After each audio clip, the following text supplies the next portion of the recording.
Nagsisi talaga ako bakit hindi ko nilalagyan nito kaya ito sinubukan ko ayun napadalawa ako sa sobrang sarap nito.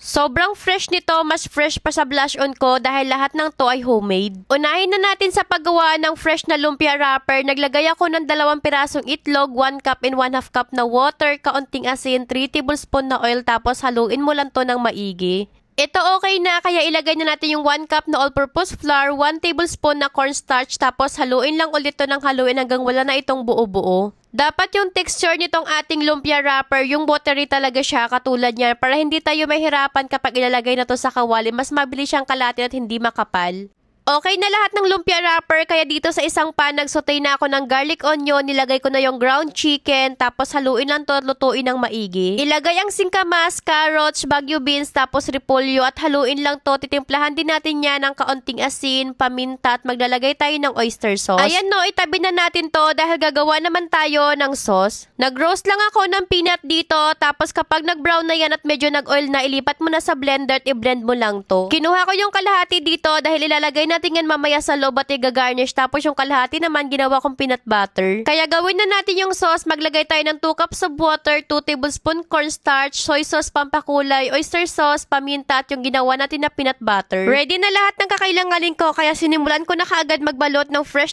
na lumpia at ganun lang kadali.